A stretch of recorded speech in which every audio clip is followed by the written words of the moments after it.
الحمدللہ ربیع الاول کا مہینہ چل رہا ہے اور آج ربیع الاول کی 13 تاریخ ہے۔ ویسے تو جناب محمد رسول اللہ صلی اللہ علیہ وسلم کا تذکرہ سال ہر سال ہوتا رہتا ہے اور اللہ کے رسول صلی اللہ علیہ وسلم کا تذکرہ ہر مجلس میں، ہر محفل میں ہوتا رہتا ہے، اور ایک مومن کی یہ شان ہے کہ اس کی زندگی کا کوئی بھی لمحہ اللہ کے رسول صلی اللہ علیہ وسلم کے طریقے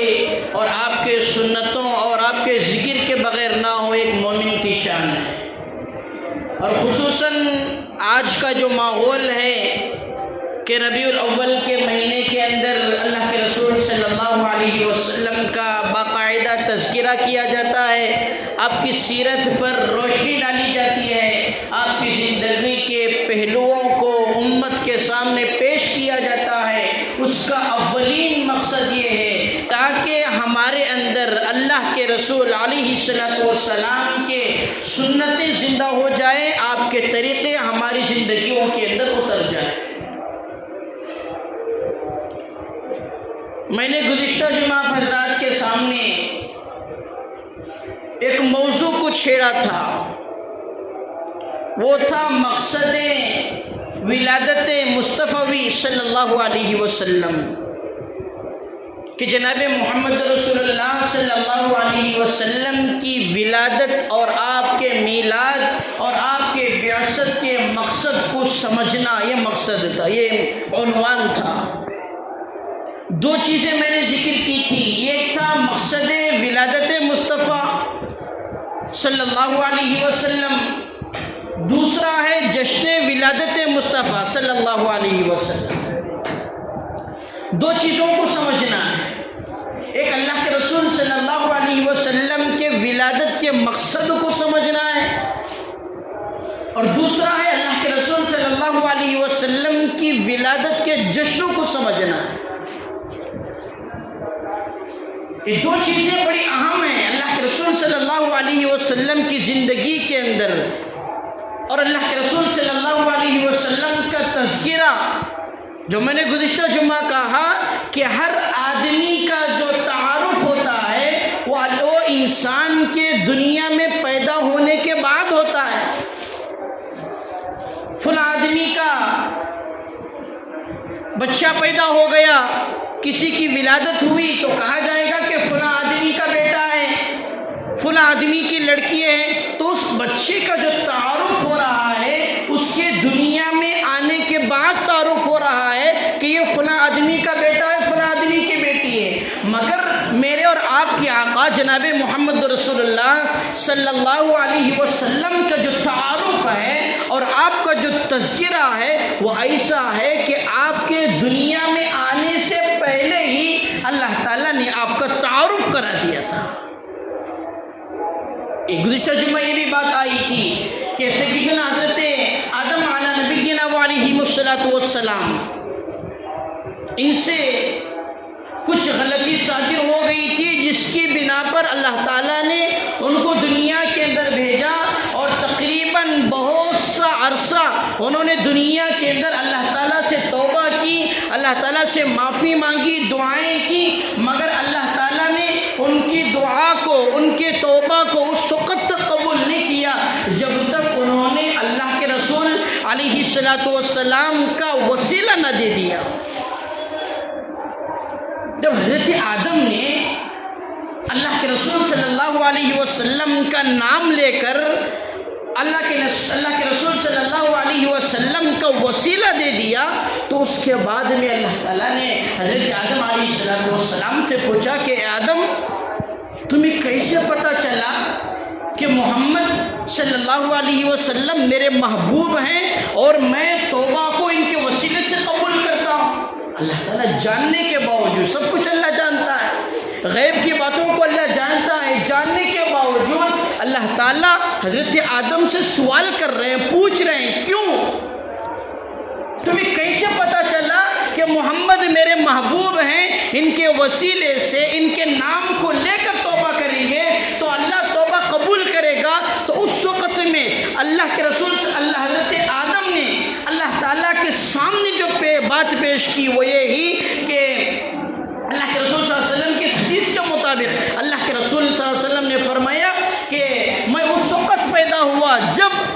اللہ تعالیٰ نے حضرت آدم کو، وہ آدم بین الماء والطین، آدم علیہ السلام ابھی مٹی اور پانی کے درمیان میں تھے، آپ کے مٹی کو ابھی بنایا بھی نہیں گیا تھا، اللہ تعالیٰ نے اس وقت میں میرا نام کو اللہ تعالیٰ نے عرش میں معلق کر دیا تھا۔ تو حضرت آدم نے کہا کہ اے اللہ، جب تو نے مجھے بنایا، جب تو نے مجھے جنت کے اندر چھوڑا تو میں نے دیکھا کہ تیرے نام کے ساتھ تو نے کسی اور کے نام کو پیوست کر دیا ہے، تو نے اپنے نام کے ساتھ ایک اور نام کو جوڑ کر رکھا ہے۔ مجھے اسی وقت معلوم ہو گیا کہ یہ کوئی بڑی ہستی ہے جس کو اللہ نے اپنے نام کے ساتھ جوڑ کر رکھا ہے۔ تو اللہ، میں نے اتنی ساری توبہ کرنے کے باوجود جب میری توبہ قبول نہیں ہو رہی تھی، میری دعا قبول نہیں ہو رہی تھی، تو اس وقت مجھے میرے ذہن میں بات آ گئی کہ جب مجھے پیدا کیا جا رہا تھا تو اس وقت میری نظروں کے سامنے لا الہ الا اللہ محمد رسول اللہ لکھا ہوا تھا۔ تو یہ محمد رسول اللہ کوئی معمولی ہستی نہیں ہے، یہ کوئی بڑی ہستی ہے جس کی بنا پر اللہ نے اپنے نام کے ساتھ اس نام کو جوڑا ہے۔ تو اس وقت حضرت آدم نے کہا کہ میں نے اللہ کے رسول حضرت محمد رسول اللہ صلی اللہ علیہ وسلم کے وسیلے سے توبہ کی ہے۔ تو گویا کہ اللہ کے رسول صلی اللہ علیہ وسلم ابھی پیدا ہی نہیں ہوئے، دنیا کے پہلے انسان حضرت آدم ہے۔ اللہ حضرت آدم کے پیدا ہونے سے پہلے اللہ کے رسول صلی اللہ علیہ وسلم کا تعارف ہو چکا تھا۔ تو اسی بابرکت ہستی، اس کے بعد تذکرہ، اس کے بعد سلسلہ چلتا رہا، دنیا میں ایک کے بعد دیگر لوگ آتے رہے۔ تو میں نے جو دو تذکرے چھیڑے ہیں، ایک ہے ولادت، مقصد ولادت مصطفیٰ صلی اللہ علیہ وسلم، اللہ کے رسول صلی اللہ علیہ وسلم کی ولادت اور آپ کے میلاد اور آپ کے بھیجے جانے کے مقصد کو سمجھنا ہے، اور دوسری جو چیز ہے اللہ کے رسول صلی اللہ علیہ وسلم کے میلاد کے جشن کو سمجھنا ہے۔ حدیث پاک کی روایتوں کے اندر یہ بات اکثر ملتی ہے جس کو ہم سب نے سنا ہے کہ جب اللہ کے رسول صلی اللہ علیہ وسلم کی ولادت ہوئی تو آپ کا چچا ابو لہب اس وقت میں اپنے مجلس میں بیٹھا ہوا تھا۔ تو ابو لہب کی ایک باندی ابو لہب کے پاس دوڑتی ہوئی آئی، دوڑتی ہوئی آ کر اس نے ابو لہب کو یہ خبر دی، یہ اطلاع دی کہ مبارک ہو، تم کو بھتیجا پیدا ہو گیا، تم کو بھتیجا پیدا ہو گیا ہے، مبارک ہو، اطلاع دے دی۔ تو ابو لہب نے خوشی میں آ کر اپنی اس باندی کو انگلی سے اشارہ کر دیا کہ تو آزاد ہے، آج سے تو آزاد ہے، آج سے تو باندی نہیں ہے۔ خوشی میں آ کر اپنی باندی کو آزاد کر دیا۔ خوشی میں آ کر مجلس میں بیٹھے ہوئے سب لوگوں کو مٹھائی تقسیم کی گئی، شیرینی تقسیم کی گئی۔ تو میلاد کا جشن ابو لہب نے بھی تو منایا تھا، مگر اس نے اللہ کے رسول صلی اللہ علیہ وسلم کے بھیجے جانے کے مقصد کو نہیں سمجھا تھا۔ آپ کے پیدائش پر خوشی منایا تھا،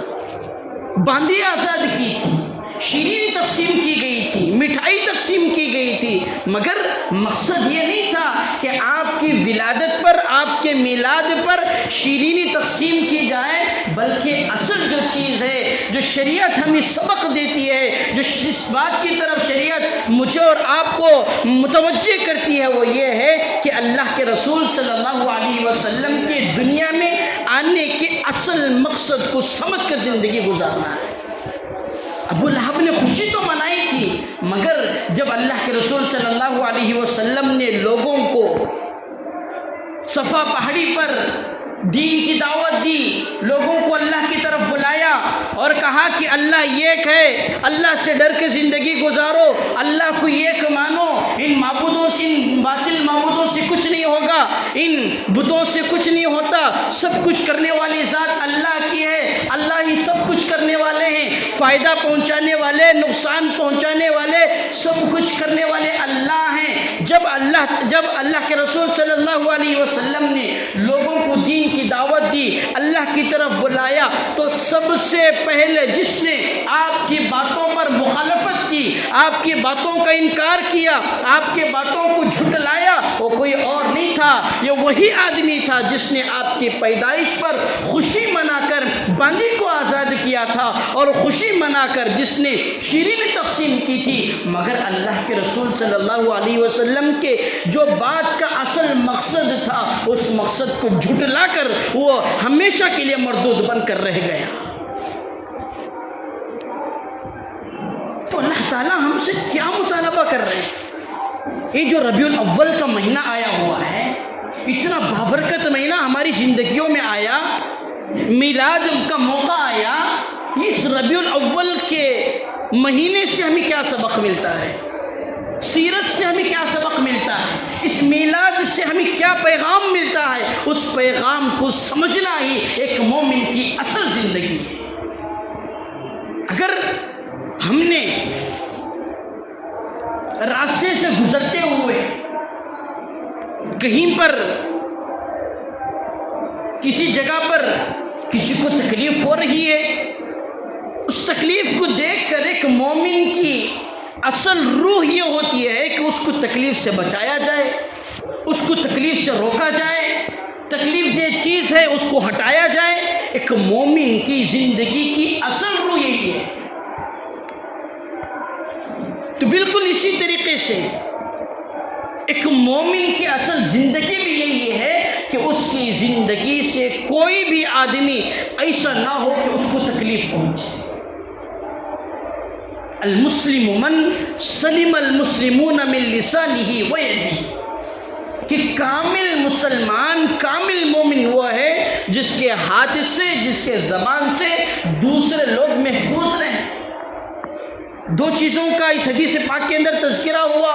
ایک ہاتھوں سے محفوظ رہیں، ایک زبانوں سے محفوظ رہیں۔ آج مسلمانوں کی زندگی پر ہم تھوڑا جائزہ لے کر دیکھیں، غور کر کے دیکھیں، کیا ہماری زندگیوں میں یہ سیرت رسول کا یہ جو پہلو ہے جس میں اللہ کے رسول نے فرمایا کہ المسلم من سلم المسلمون من لسانہ و یدہ، کامل مسلمان، کامل مومن وہ ہے جس کے ہاتھوں سے، جس کے زبان سے دوسرے مسلمان، دوسرے لوگ محفوظ ہو۔ کہ آج مسلمان اس پہلو پر عمل کر رہا ہے یا عمل نہیں کر رہا ہے؟ کتنے ایسے لوگ ہیں جنہوں نے اس تعلیم کو اپنی زندگی سے نکال کر رکھ دیا ہے۔ اللہ تعالیٰ کا فرمان ہے کہ جس نے میرے نبی کے بھیجے جانے کے مقصد کو نہیں سمجھا، پیغمبروں کے بھیجنے کے مقصد کو نہیں سمجھا، سرکشی پر آ گیا، طغیانیت پر آ گیا اور تکبر اور گھمنڈ پر آ گیا، تو اللہ تعالیٰ تو فرماتے ہیں کہ میں ان کا وہی حشر کروں گا جیسے میں نے فرعون کا کیا تھا۔ اليوم ننجیک ببدنک لتکون لمن خلفک آیا۔ اللہ تعالیٰ نے قیامت تک کے لیے لوگوں کو بتلا دیا، قیامت تک کے لیے لوگوں کو ایک سبق کے طور پر اللہ تعالیٰ نے بتلا دیا کہ فرعون نے دنیا کے اندر لوگوں سے عزتوں سے کھلواڑ کیا تھا، اس نے سرکشی کی تھی، اس نے تکبر میں آ کر انا ربکم الاعلی کا دعویٰ کیا تھا، اس نے لوگوں کو اپنے سامنے سجدہ ریز ہونے پر مجبور کر دیا تھا۔ آج کا انسان بھی، آج کا مسلمان بھی اگر سرکشی کر رہا ہے، آج کا انسان بھی اگر کسی پر ظلم و زبردستی کر رہا ہے، آج کا انسان بھی اگر کسی سے ایسی باتیں کر رہا ہے جس سے کسی مسلمان کو ٹھیس پہنچ رہی ہے، آج کا انسان بھی اگر ایسی حرکتیں کر رہا ہے جس کی حرکتوں سے اسلام بدنام ہو رہا ہے، مسلمان بدنام ہو رہا ہے، قرآن بدنام ہو رہا ہے، مسلمانوں کے پیغمبر بدنام ہو رہے ہیں، جن کی حرکتوں کی وجہ سے آج مسلمانوں کو بدنام کیا جا رہا ہے، ان کی عزتوں کو لوٹا جا رہا ہے، آج بھی اگر کوئی مسلمان، آج بھی اگر کوئی مومن ایسا ہے جس کی حرکتوں سے جس کے افعال سے، جس کی باتوں سے، جس کے اقوال سے دوسرے مسلمانوں کو تکلیف ہو رہی ہے، ظلم زبردستی کیا جا رہا ہے، اور جس کی سزا کسی اور کو بھگتنی پڑ رہی ہے، تو یاد رکھیں اللہ نے قیامت تک کے لیے لوگوں کو بتلا دیا الیوم ننجیک ببدنک۔ فرعون نے جو حرکتیں کی تھی آج وہی حرکتیں آج کا مسلمان کر رہا ہے، جو فرعون نے حرکتیں کی تھی آج کا مسلمان بھی وہ حرکتیں کر رہا ہے۔ تو ہم میں اور اس فرعون میں کیا فرق رہ گیا؟ جو سزا اللہ نے فرعون کو دی تھی وہ کس بنیاد پر دی تھی؟ اللہ نے فرعون کے اس بدن کو اللہ نے قیامت تک کے لیے کیوں محفوظ کیا ہے؟ خود اللہ نے فرمایا لِتَكُونَ لِمَنْ خَلْفَكَ آیَةً، تاکہ قیامت تک کے آنے والے لوگوں کے لیے سبق ہو جائے۔ الْيَوْمَ نُنَجِّيكَ بِبَدَنِكَ، اے فرعون ہم نے تیرے بدن کو میں نے قیامت تک کے لیے ننجی کا محفوظ کر کے رکھ دیا ہے، میں نے اس کو کہیں تک کوئی سڑ نہ جائے، گل نہ جائے، ایسا میں نے اس کو محفوظ کر لیا، حفاظت میں رکھ لیا۔ کیوں؟ لِتَكُونَ لِمَنْ خَلْفَكَ آیَةً، تاکہ قیامت تک کے لیے پیدا ہونے والے ساری انسانیت کے لیے سبق ہو کہ فرعون نے فلاں حرکت کی تھی، اللہ نے اس کی سزا یہ دی تھی۔ فرعون نے تکبر کیا تھا، اللہ نے یہ سزا دی تھی۔ فرعون نے اپنے ہاتھوں سے ظلم کیا تھا، اللہ نے یہ سزا دی تھی۔ فرعون نے اپنے زبان سے بکواسیں ایسی کی تھی جس سے لوگوں کے دلوں کو ٹھیس پہنچی تھی، اللہ نے یہ سزا دی تھی۔ تو گویا کہ اللہ تعالیٰ نے اپنے فیصلے کو قیامت تک کے لیے اللہ تعالیٰ نے لاگو کر دیا۔ اس دنیا کے اندر ایسے بھی تو لوگ آئے جنہوں نے یہ کہا تھا کہ ہمارے بغیر دنیا نہیں چلتی، جنہوں نے یہ کہا تھا کہ ہم ہیں تو دنیا چلے گی، ہم نہیں ہیں تو ہمارے بغیر دنیا نہیں ہے، مگر اللہ تعالیٰ نے سب کو ہلاک کر دیا۔ قوم سمود کو اللہ نے ہلاک کیا، قوم عاد کو اللہ نے ہلاک کیا، حضرت صالح علیہ السلام کی قوم کو اللہ نے تباہ و برباد کیا، قوم لوط کو اللہ نے تباہ و برباد کیا۔ کیوں؟ صرف اس بنا پر کہ ان کی حرکتیں ایسی تھیں جن حرکتوں سے اللہ کے رسول صلی اللہ علیہ وسلم، اللہ اس وقت کے جو پیغمبر تھے اس پیغمبر کو تکلیف ہو رہی تھی۔ صالح علیہ السلام کی قوم نے اس اونٹنی کو ذبح کیا، پیروں کو کاٹا، جس کی بنا پر حضرت صالح کو تکلیف ہوئی۔ اللہ کو حضرت صالح کا یہ تکلیف برداشت کرنا پسند نہیں آیا، اللہ تعالیٰ نے اس قوم کو ہلاک کر دیا۔ آج ہم غور کر کے دیکھیں کہ ہماری حرکتوں سے، ہمارے افعال سے، ہمارے اقوال سے، ہمارے طور طریقے سے کہیں اللہ کے رسول صلی اللہ علیہ وسلم کی کو ٹھیس نہیں پہنچ رہی ہے؟ کیا آج ہم عشق رسول کے آڑ میں آ کر سنتوں کا مذاق نہیں اڑا رہے؟ کیا آج ہم عشق رسول کے آڑ میں آ کر نمازوں کو نہیں چھوڑ رہے؟ کیا آج ہم عشق رسول کے آڑ میں آ کر اپنی زبان سے گالیاں نہیں دے رہے؟ کیا آج ہم عشق رسول کے آڑ میں آ کر اسلام اور مسلمانوں کو بدنام نہیں کر رہے؟ آج ہم اپنی زندگی کا جائزہ لے کر دیکھیں، آج ہم اپنی زندگیوں پر ذرا نظر ڈال کر دیکھیں کہ ہماری زندگیاں اللہ کے ماننے والوں کے مطابق ہیں یا اللہ کی خلاف ورزی کرنے والوں کے مطابق ہیں۔ عزیزان محترم، یہ جو ربیع الاول کا مہینہ آیا، اس ربیع الاول کے مہینے کے اندر میلاد کا موقع آیا، اسی مہینے کے اندر اللہ کے رسول صلی اللہ علیہ وسلم کی ولادت ہوئی، دنیا کے اندر آپ تشریف لائے اور دنیا سے آپ اسی مہینے کے اندر سے تشریف لے گئے۔ تو عزیزان محترم، اسی دنیا میں تشریف لانا، اسی مہینے کے اندر دنیا سے تشریف لے جانا، یہ ہم تمام کے لیے ایک سبق دے رہا ہے کہ ایک مومن کی زندگی ایسی گزرے کہ خوشی میں آ کر اللہ کی نافرمانی نہ ہو اور غم میں آ کر اللہ تعالیٰ کی سرکشی نہ ہو۔ یہ کہ ایک انسان کی فطرت بنی ہوئی ہے، اذا مسہ الشر جزوعا واذا مسہ الخیر منوعا، برائی پہنچتی ہے تو وبیلا مچاتا ہے، اللہ تعالیٰ پر شکوہ کرتا ہے، اللہ تعالیٰ پر گلہ کرتا ہے۔ وہی اگر اچھائیاں پہنچتی ہیں، خیر پہنچتی ہیں، وَإِذَا مَسَّهُ الْخَيْرُ مَنُوعًا، تو اللہ تعالیٰ کی نعمتوں کی ناشکری ہوتی ہے۔ تو اللہ تعالیٰ نے اس ربیع اندر ہم سب کو یہ پیغام دیا ہے کہ اس مہینے کے اندر اللہ کے رسول صلی اللہ علیہ وسلم کی ولادت ہوئی، خوشی کا موقع ہے، اور اسی مہینے کے اندر آپ کی وفات ہوئی، غم کا مہینہ ہے، خوشی بھی ساتھ میں ہے، غم بھی ساتھ میں ہے۔ اس بات کا پیغام ہے کہ کہیں خوشی میں آ کر وفات کو نہ بھول جائے اور وفات کی غم میں آ کر ولادت کو نہ بھول جائے۔ عزیز المحترم، آج کی اس بیان کا خلاصہ یہی ہے کہ ہم اللہ کے رسول صلی اللہ علیہ وسلم کی زندگی کے مقصد کو سمجھیں۔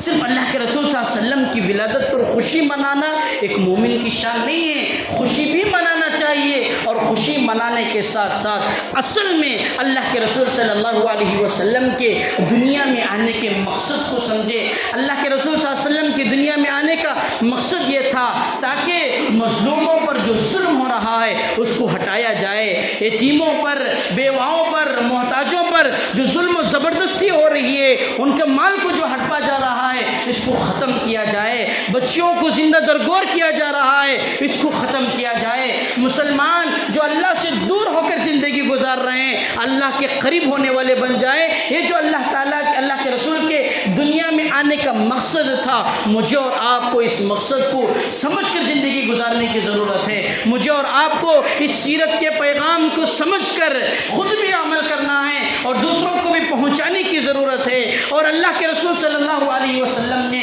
جو فرمایا ہے انما بعثت لاتمم مکارم الاخلاق، کہ اے امت محمدیہ میں تمہارے درمیان میں جو بھیجا گیا ہوں، کیوں؟ لاتمم مکارم الاخلاق، تاکہ اچھے اخلاق کو تکمیل کر سکوں۔ ایک اور جگہ پر فرمایا انما بعثت معلما، میں تمہارے درمیان میں ایک مدرس بنا کر، ایک استاذ بنا کر، ایک معلم بنا کر بھیجا گیا ہوں۔ اور ہم سب کی ذمہ داری ہے کہ ہم اپنے استاذ، ہم اپنے بتلانے والے، اپنی رہبری کرنے والے، ہمیں سیدھا راستہ دکھلانے والے، ہمیں غلط راستے سے بچانے والے اللہ کے رسول صلی اللہ علیہ وسلم کی سنتوں کو اپنی زندگی کے اندر اتاریں۔ اور سیرت کا جو پیغام ہے کہ ہم اپنے اعمال سے، ہم اپنے اقوال سے، ہم اپنے حرکتوں سے ایسے افعال نہ کریں، ایسے کام ہماری زندگی سے نہ ہو، ہمارے ہاتھوں سے، ہمارے پیروں سے اور ہماری زبانوں سے ایسے کام صادر نہ ہو، ایسے حرکتیں اور ایسے افعال صادر نہ ہوں جس سے دوسروں کو تکلیف ہو۔